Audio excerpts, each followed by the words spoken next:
welcome back to the deep dive. Okay, I want you to start us off today by just closing your eyes for a second. Unless you're driving, of course. Yes, please. If you're driving, keep your eyes on the road. But for everyone else, just for a moment, conjure up an image of Pegasus. What's the very first thing that pops into your head? Oh, I can almost guarantee what they're seeing. It's white, it's pristine. Totally pristine. It's got these beautiful, perfect feathered wings, and it's probably, frolicking in a field of flowers. Exactly. It's the logo on the side of a moving van, or maybe on a vintage lunchbox with some, pastel sparkles around it. The My Little Pony version. It is the My Little Pony version. It's sanitized, it's safe. But today, we're taking the source material, this massive, incredibly detailed breakdown of the history, the archaeology, the linguistics. Everything. And we're going to completely shatter that lunchbox image. We really are. It's a radical deconstruction we've got ahead of us. It is. Because if you actually look at the ancient texts, the pottery, the etymology, Pegasus isn't a pet. Not at all. He's a monster born from a beheading. He's a living weapon of mass destruction for the king of the gods. He's the ancient equivalent of a stealth bomber. That is the mission for today. Yeah. We're going to trace this entire arc from the blood-soaked beaches of his birth Right. all the way to the shoulder patches of British paratroopers dropping into Normandy in World War II. It is a wild ride. It spans thousands of years. And I think the thing that's going to surprise people the most is the central tension in the myth itself. This duality you mentioned. Exactly, this duality. Is Pegasus a creature of water, a creator of gentle springs, or is he a creature of the storm, a bearer of lightning? That's the debate we have to get into. And to do that, we have to start in the only place that makes any sense. The origin story. The origin story. And I have to warn you, this isn't like Disney violent. This is Game of Thrones violent. Oh, it is visceral. It really is. To understand Pegasus, you first have to look at the family tree, which is Complicated. complicated. It's doing a lot of heavy lifting there, yeah. Okay, so let's start with the father. The source material points to Poseidon. Now, usually we think guy with a trident controls the ocean. Right. Standard stuff. But we have to peel back some layers of Greek theology here. In the archaic Greek tradition, Poseidon's portfolio was much bigger than just the sea. He was the Hippios. The horse god. I thought he was the earth shaker. He's both. The Greeks actually associated the pounding of horses' hooves with the rumbling of the earth with earthquakes. Oh, okay, that makes sense. There are myths where Poseidon literally creates the first horse. He has this deep elemental connection to equines. So genetically, if you can even apply genetics to gods, Right. the horse part of Pegasus comes directly from Dad. Okay, so we've got the horse god father, now for the mother. And this is where the record scratch happens for a lot of people. We're talking about Medusa. The Gorgon. Yeah. Before she was a monster, she was a woman. But in the version of the story where Pegasus comes into play, she is fully in her snakes for hair, turn you to stone era. Correct. She's a Solonic monster, a creature of the earth and the underworld.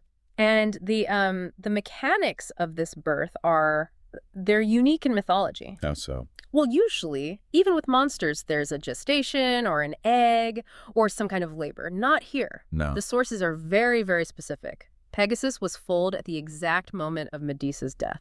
And this is the famous scene with Perseus, right? The hero with the mirrored shield. That's the one. Perseus sneaks in, uses the reflection to avoid her gaze, and slice off her head. Exactly. And the text says that as the head was severed, Pegasus and his brother, Chrysaor, sprang forth. Wait, they jumped out of her neck. That's version A, and it is by far the most metal version. They sprang directly from the blood jetting from her severed neck. Yeah. It's a kind of birth by release. The idea is that they were trapped inside her, maybe because of Poseidon's influence, and the sword is what finally freed them. That is incredibly graphic. It almost reminds me of how Athena was born from Zeus's head, fully armored. Yeah. But this is way messier. So much messier. This is a fountain of gore. It links creation directly to destruction. You kill the monster, and from that violence, beauty and terror emerges. Okay, so that's version A. What are the other theories? Well, version B is a bit more grounded, you could say. It suggests the blood from her neck spilled onto the earth. Okay. And the earth, fertilized by that divine but monstrous blood, birthed the horses. That feels very Mother Earth archetype, like the soil itself is reacting to this horrible event. It does. And then you have version C, which I personally find the most poetic and maybe the most thematically relevant for our conversation. Go on. It says Pegasus was formed from a mixture of Medusa's blood, the pain of her death, and the sea foam from the waves crashing nearby. Blood, pain, and sea foam. Oh, Wow, that captures the duality right there, doesn't it? it really does. The sea foam links directly back to Poseidon. And it kind of mirrors the birth of Aphrodite, who was also born from sea foam after. Well, another pretty violent incident involving Uranus. Greeks loved paralleling beauty with violence. Aphrodite is beauty born of violence. Pegasus is power born of violence. But we can't skip over the brother. Right. Everyone forgets the brother. Chrysaor, the forgotten twin. The forgotten twin. Born at the exact same second, twins. But while Pegasus is a winged stallion... Chrysaor is a dude. Almost always depicted as a human warrior, yeah. Sometimes a giant. Yeah. And he's holding a golden sword. Talk about non-identical twins, a flying horse and a guy with a sword. Family reunions must have been awkward. It just highlights that Medusa was this conduit for chaos. She produced two completely different aspects of power. So you've got the warrior on the ground. That's Chrysaor, and the power of the sky. That's Pegasus. They represent the two domains of war. So we've got this blood-soaked foal standing on a beach next to his giant brother. Now we have to name him. And this is where our deep dive gets really interesting, because the name Pegasus might be the biggest red herring in history. Oh, it's a classic case. It's folk etymology versus what you might call linguistic archaeology. Meaning? The ancient Greeks, specifically the poet Hesiod, who's one of our main sources for all this, he looked at the name and thought, this sounds Greek. They sort of reverse engineered it. They tried to make it fit their own dictionary. Exactly. They saw the word Pegasus, and they connected it to the Greek word pege, which means spring or well. Which, I mean, it fits the story, right? He was born near the springs of Oceanus, this mythical river that circles the world. It's a very convenient narrative. It makes him a water spirit. And for centuries, that was the accepted truth. He's the horse of the water. Okay. But modern linguists have looked at the region where these myths first came from, Anatolia, which is modern-day Turkey, and found something that completely upends that whole theory. This is the Luwian connection. I love this part. Right. So Luwian was an Indo-European language spoken in Western Anatolia way back in the Bronze Age. And in Luwian, there's a word, Pegasus. And I'm guessing that doesn't mean water. Not even close. It means lightning. Pegasus. Pegasus. Wow, you can actually hear the shift. It's a clear phonetic match, and it gets even better. Ow. In that Luwian culture, there was a weather god, a storm deity, whose title was Pegasus. No way. And this deity was often represented by a bull, or, you guessed it, a horse carrying lightning bolts. So if you accept this theory, Pegasus isn't a Greek water horse at all. He's an immigrant. He is. He's a storm god from Turkey that the Greeks adopted and sort of rebranded. Precisely. He is the lightning. And when you view him through that lens, his entire career path suddenly makes so much more sense. Right. Why does he end up carrying Zeus's thunderbolts? Because that's who he always was. He's living electricity. That is a massive paradigm shift. It takes him from being a magical animal to being a force of nature. It's like finding out that, I don't know, Santa Claus was originally a warrior god of snow or something. But the Greeks didn't fully abandon the water connection, did they? They kept the spring aspect in his mythology. They hybridized it. That's the beauty of mythology. Nothing is ever truly deleted. It's just layered over. Right. So you have this creature who is secretly a storm god, but in the Greek stories, he acts as a kind of dowsing rod for water. A dowsing rod. The myth says that wherever Pegasus struck his hoof to the earth, a fresh spring would burst forth. So he's a ground pounder, he strikes the earth, and water responds. The most famous example of this is the Hippocrene. The one on Mount Helicon. The mountain of the Muses, yes. And the backstory here, which was recorded by Antoninus Liberalis, is hilarious and frankly bizarre. Let's hear it. The Muses began to sing a song. Now, these are the goddesses of inspiration, so this wasn't just a nice little tune. This was the ultimate song. Okay. And it was so beautiful, so incredibly moving, that the mountain itself went into a state of rapture. Wait, the mountain started vibing. It started swelling. It was literally rising up toward the sky, expanding with the joy of the music. It was losing its grounding. That is a psychedelic image. The geology is reacting to the playlist. Yeah. The mountain's getting too hyped. Exactly. Poseidon saw this chaos unfolding and realized the mountain was going to burst or just float away into the heavens. It was unnatural. So he basically radioed Pegasus, metaphorically, Right. and said, go fix it. Pegasus flew down and just stomped on the mountain with his hoof. A kinetic impact. He didn't didn't ask it to stop. He hit it. He kicked the mountain back down to Earth. Yeah. He deflated the ego of the rock, and from that impact crater, the Hippocrene spring gushed out. The horse spring. So the water is a byproduct of his power. It wasn't about him being gentle. It was about him exerting force to restore order. He's a creature that corrects the landscape. I love that. Even his most peaceful acts are actually acts of violence. He stomped a mountain into submission. But let's pivot back to the storm side of him. Because while he's making springs on the ground, the archaeology shows he was definitely viewed as a sky creature by the people who mattered. By the state, you mean? Yeah. The Romans are the smoking gun here. If you look at the asignatum, What are those? there are these heavy bronze currency bars from early Rome. Imagine, like, a brick of bronze that you used to buy things. Not exactly pocket change. Definitely not. And on these bars, you see the depictions so clearly. On one side, you have Pegasus, And on the other, an eagle holding a thunderbolt. they're paired, like heads and tails on a coin. They are two sides of divine authority. The eagle is the avatar of Jupiter, or Zeus, and Pegasus is the delivery system. The ancients understood that Pegasus wasn't just a horse. He was the carrier of the weapon. He's the B-52 bomber carrying the payload. Precisely. Which brings us to the one human who looked at this lightning-carrying, mountain-stomping monster and thought, I bet I can ride that. Bellerophon? This is the tragedy of the myth, really. Bellerophon is a classic hero, but he's not a demigod like Hercules. He doesn't have super strengths. He's just a guy. A very, very ambitious guy from Corinth. And he can't just go out and catch this thing. No. The texts are clear. You cannot tame Pegasus with strength. He's wild, divine energy. If you try to lasso him, you die. If you try to wrestle him, you die. So what does he do? He knew this, or at least he was advised of it by a seer. So he went to the experts. He engaged in a ritual called incubation. That sounds like a startup term, but in ancient Greece it meant something very specific, didn't it? It did. You would go and sleep in the sanctuary of a god. In this case, it was the Temple of Athena, hoping that the deity would visit your dreams and give you a solution. It's like divine tech support. It is. You're essentially hacking the system by asking the admin for a cheat code. And Athena actually shows up. She does. She appears in his dream, and she leaves a physical object beside him for when he wakes up. The golden bridle. A golden bridle. And this is fascinating because a bridle is a piece of technology. It's a tool of control. Right. Athena is the goddess of wisdom and strategy. She's not giving him a weapon, like a sword. She's giving him the interface. That's a brilliant way to put it. The bridle is the interface between human will and divine power.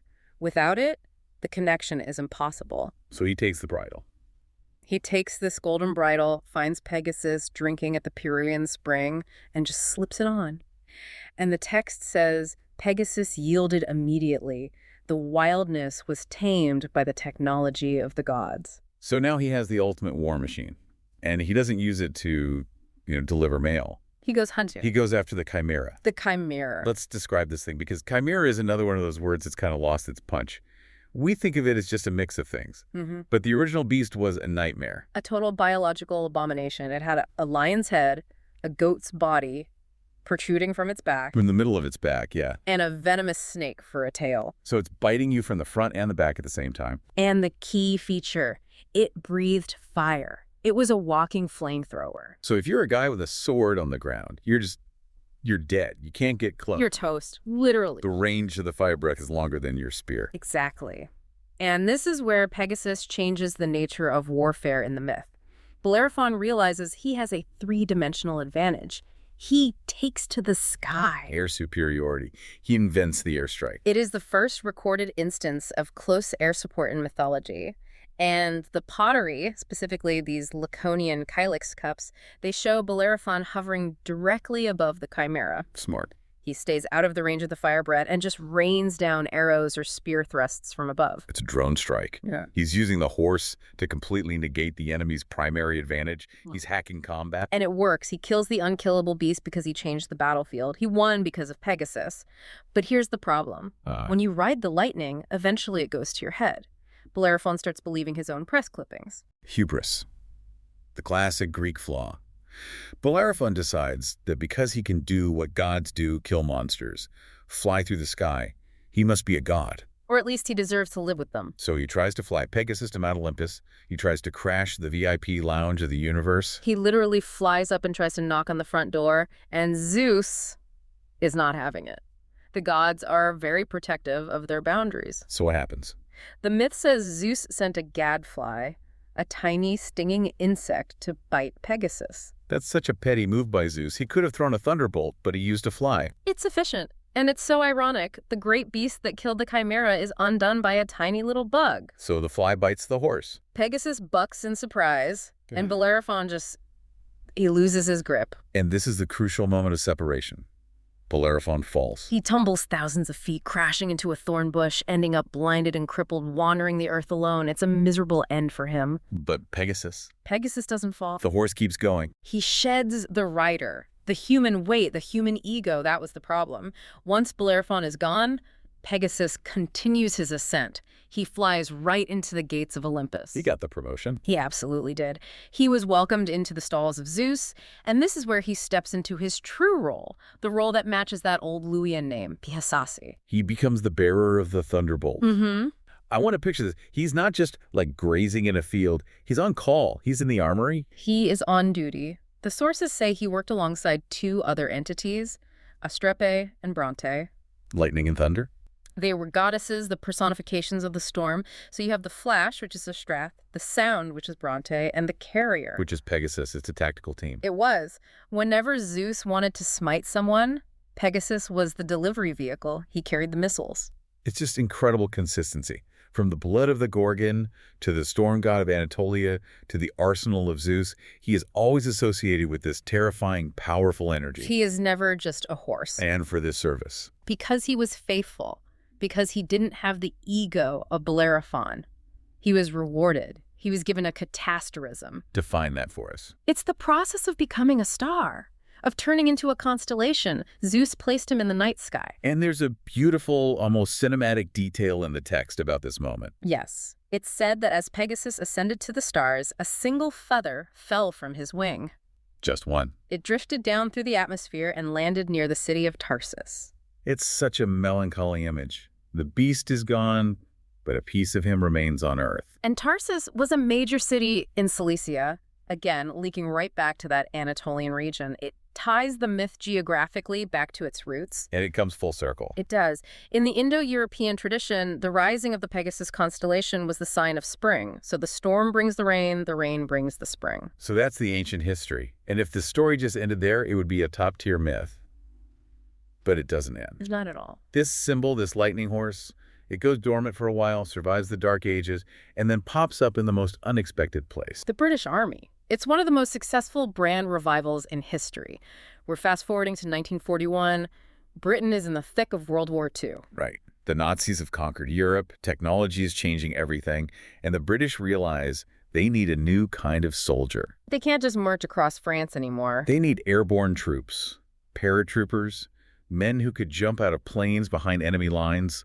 This was a brand new concept. So they're forming the airborne forces, and they need an insignia, something that just screams elite, fast, and death from above. They needed a Bellerophon. We needed a Bellerophon, exactly. They looked at the history books, and they chose the image of Bellerophon riding Pegasus. I mean, it is literally perfect. A warrior arriving at the battle by air. It's not just a cool picture. It's a mission statement. The design is iconic. It's a light blue Bellerophon and Pegasus on a maroon background. And that maroon background is really significant. It is. That patch is the reason the British Airborne and many airborne units around the world today wear the maroon beret. The Red Devils. The Germans called them the Rote Teufel, the Red Devils, because of that beret color, but the patch came first. But there's a bit of a mystery about who actually drew this patch, isn't there? It wasn't just some marketing agency. No, it's a bit of a whodunit. The romantic theory points to Daphne du Maurier. The novelist. The woman who wrote Rebecca and the Birds. The very same. She was married to General Frederick Boy Browning, who was essentially the father of the British Airborne. So the story goes she came up with it. The story goes that she suggested the design, or maybe sketched it out for him over dinner one night. I love the idea of a Gothic horror novelist designing a military patch. It adds a certain gravitas to it, doesn't It it? adds a literary flair. But if we're being strict and look at the British Army's official records, they credit Major Edward Seago. Huh? He was a landscape painter from East Anglia who was serving in the military. They say he designed it in May of 1942. So whoever drew it, it worked. It became a rallying cry. And it wasn't just a patch on a sleeve. It became a geographic reality on D-Day. The night of June 5th, 1944. This is the absolute tip of the spear for the invasion of Normandy. The objective was the bridge over the Caen Canal. A vital strategic point. If the Germans held it, they could send tanks to crush the landings at Swordbeak. But if the British blew it up, they couldn't advance inland. They had to capture it intact. A huge challenge. And they didn't parachute in for this one. No, this was a glider operation, which is, frankly, even more insane. How so? They flew these silent, unpowered wooden gliders. They were essentially plywood boxes full of soldiers in the middle of the night. And they landed. How close? They landed within meters of the bridge.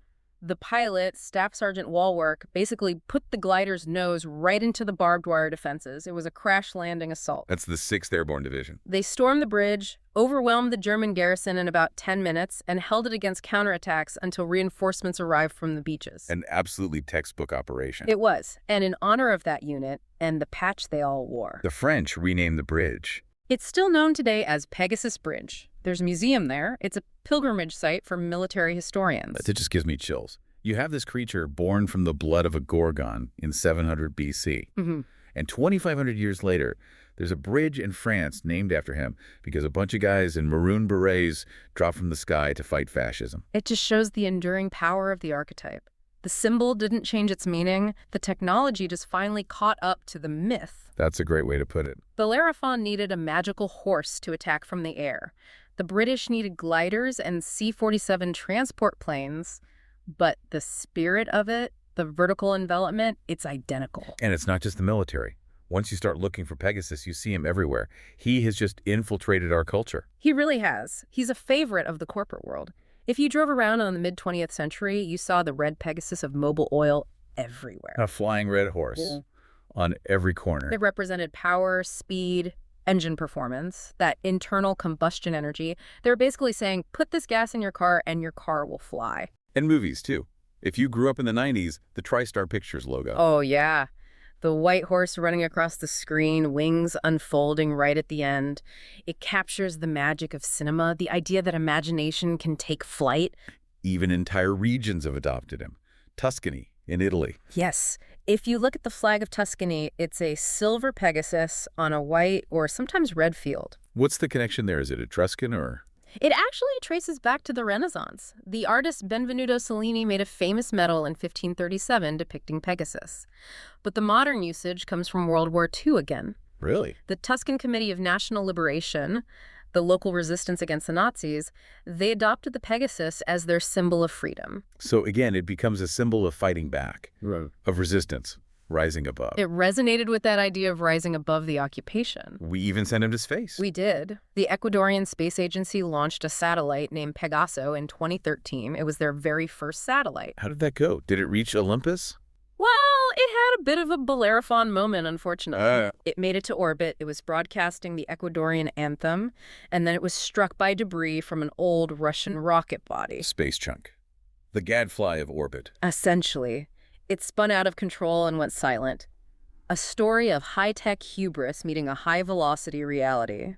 Poor Pegaso. But it still proves the point.